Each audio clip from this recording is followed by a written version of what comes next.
Hello అందరికీ. అందరూ ఈరోజు సాటర్డే కదండి, ఏం వండుకున్నారు? నేనైతే సాంబార్ చేస్తున్నాను. అందరూ ఎలా ఉన్నారండి? బాగున్నారా? అందరూ బాగుండాలండి. ఫస్ట్ ఆఫ్ ఆల్ ఆయిల్ తీసుకున్నాను, ఆయిల్ పెట్టాను ఆల్రెడీ. కొన్ని నేను వెజిటేబుల్స్ వేస్తున్నాను కదండి, అవి కొంచెం వేపుతున్నాను ఆయిల్లోని. ఫస్ట్ వేస్తున్నాను, దోసకాయ ముక్కలు వేసానండి. నెక్స్ట్ వచ్చేసి ముల్లంగి, తర్వాత క్యారెట్, నెక్స్ట్ వచ్చేసి ఇవి తెల్ల ఎర్రదుంపలండి. ఇవి కూడా వేస్తారండి సాంబార్లో, వాళ్ళు ఇచ్చారు, వేయండి బాగుంటుందని. నెక్స్ట్ వచ్చేసి బీన్స్, ఇంకా బెండకాయలు ఉన్నాయండి, తర్వాత వేస్తాను. అవి జిగురుగా ఉంటాయి కాబట్టి మనం సాంబార్ మరిగేటప్పుడు వేసుకుంటే సరిపోతుంది. మా పిల్లలు సాంబార్ అడిగారండి, ఈరోజు సాటర్డే కదా సాంబార్ చేయమమ్మీ అంటే, వీళ్ళు వెజిటేబుల్స్ ఎక్కువ వేసి చేయమన్నారు, అందుకని నేను కొంచెం ఎక్కువ వేసాను. ఇంకా అందుకనే బాగా ఇవైతే వేపుకోవాలి, వేపేద్దాం. చూడండి, కొంచెం ఒక 5 minutes వేసుకుంటే సరిపోతుందండి. ఎందుకంటే కొంచెం ఆయిల్లోని ఫ్రై అయితే బాగుంటాయి, వేగ మెత్తగా కావు. అందుకని ఒక 5 minutes చేశాను. దీంట్లో పప్పు వేసేద్దాము, ఆల్రెడీ వేగాయి కాబట్టి. ఎందుకంటే మనకి సాంబార్లో ఉడుకుతాయి కదా. ఇప్పుడు పప్పు వేసేస్తున్నాను, ఎందుకంటే కొంచెం ఖాళీగా మరుగుతుందని. సాంబార్ వెజిటేబుల్స్ ఎక్కువ వేసాం కదండి, కొంచెము మరగాలి కదా. అందుకనే నేను చిన్న దాంట్లో ఏం పెట్టలేదు, కొంచెం పెద్ద దాంట్లోనైతే ఖాళీగా మరుగుతుందని పప్పు వేసేసాను. నెక్స్ట్ చింతపండు పులుపు వేస్తున్నాను. మీకు ఎంత సరిపోతుందో దాన్ని క్వాంటిటీ తీసుకోండి, ఎందుకంటే నేను సాంబార్ అంటే 2 పూటలు తింటారు కదా పిల్లలు, అందుకని కొంచెం ఎక్కువే పెడుతున్నాను నేను. చూసుకొని మీ ఇంట్లో ఎంత కావాలో అంత పెట్టుకోండి. చూడండి, ఇప్పుడైతే కొంచెం సాంబార్ మరిగింది కదా. ఇప్పుడు మనం ఏం వేసుకోవాలంటే ఉల్లిపాయలు వేసుకోవాలి. ఉల్లిపాయలు పచ్చిమిర్చి వేసేస్తున్నాను. తర్వాత ఒక 3 టమాటాలు తీసుకున్నానండి, టమాటాలు వేస్తున్నాను. నెక్స్ట్ బెండకాయలు వేసేస్తున్నాను. ఇప్పుడు మరుగుతున్నప్పుడు వేయాలా.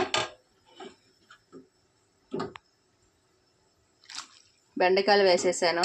ఇప్పుడు కొంచెం కారం, ఉప్పు, పసుపు కూడా వేసేస్తాను. మన సరిపడగా కారం వేసుకోండి, ఎందుకంటే సాంబార్ కదా. 1 స్పూన్ వేసాను కారం అయితే నేను. నెక్స్ట్ పసుపు కూడా వేసేస్తున్నాను. పసుపు తర్వాత వచ్చేసి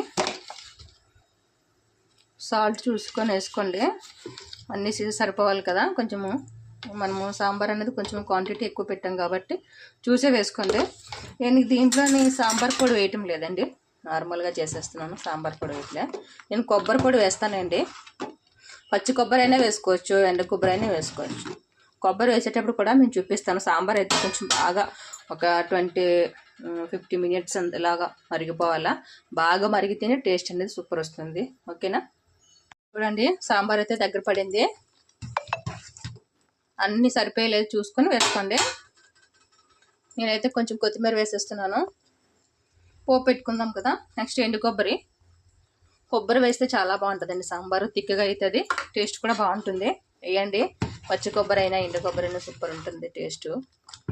ఎందుకంటే నేను మసాలా పొడి వేయలేదు, సాంబార్ పొడి వేయలేదు. ఇలా చేసినా కొబ్బరితో చాలా టేస్ట్ వస్తుంది సాంబారు, ట్రై చేయండి, ఓకేనా ఫ్రెండ్స్. ఇప్పుడైతే మనం సాంబార్ దగ్గరికి అయిపోయింది కాబట్టి మనం పోపు అనేది వేసేసుకుందాం. ఇప్పుడైతే పోపు వేసేద్దాం ఫ్రెండ్స్, ఓకేనా. ఆయిల్ అయితే మరుగుతుంది, నేను పెట్టుకున్నాను. ఫస్ట్ వెల్లుల్లిపాయలు వేద్దాం. వెల్లుల్లిపాయలు కొంచెం వేగిన తర్వాత ఆవాలు, జీలకర్ర వేస్తున్నాను.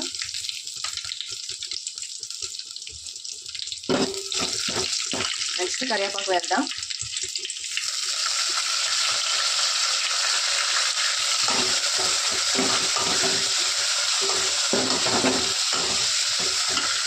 తర్వాత ఎండుమిర్చి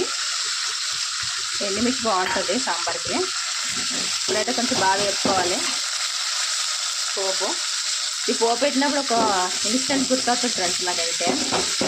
మాకు అంటే మా నాన్నగారు ఈ పోపు వేగిందా లేదా అనేవారు, ఇప్పుడు కూడా మాట నాకు గుర్తొస్తుంది.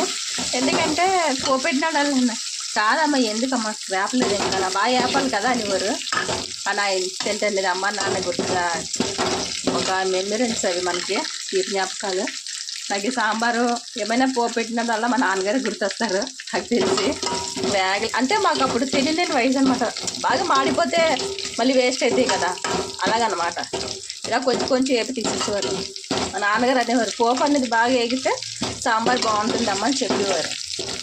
అది నాకు మాత్రం ఇప్పటికే గుర్తుందండి. ఏదైనా అమ్మ నాన్న జ్ఞాపకాలు అనేది ఒక మధురమైన జ్ఞాపకం, తప్పుగా అనుకోకండి. ఓకేనా ఫ్రెండ్స్, పోపు అయితే మరిగిపోతుంది, పోపు అయితే ఎగిపోతుంది. మనం సాంబార్లు అనేది రిటర్న్ చేసేద్దాము. వాళ్ళకి దూరంగా ఉన్న దగ్గరగా ఉన్న వాళ్ళు ఎప్పుడు మన దగ్గర ఉన్నట్టు ఉంటుంది.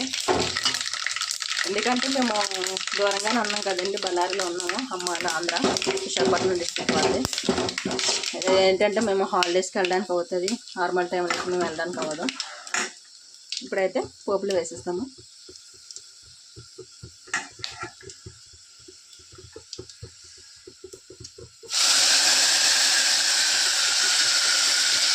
ఇలా సౌండ్ రావాలంటున్నాను మా నాన్నగారు అయితే, ఇలా సౌండ్ రావాలమ్మా సాంబార్ అని. నాకు ఇప్పటికీ గుర్తుంది, అది మాత్రం మర్చిపోలేము ఆ విషయాలన్నది. ఇప్పుడు మనం దాంట్లో వేసేసుకుందాం. ఈరోజు సాటర్డే కదండి, మీరు ఏం చేసుకున్నారో కామెంట్ పెట్టండి. సాంబార్ రెడీ. నా సాంబార్ మీకు ఎలా నచ్చిందో కామెంట్ చేయండి ఫ్రెండ్స్. ఓకేనా, సాంబారే సూపర్ వచ్చిందండి. ఉప్పు కారం అన్నీ సరిపోయినాయి, వెజిటబుల్స్ అన్నీ.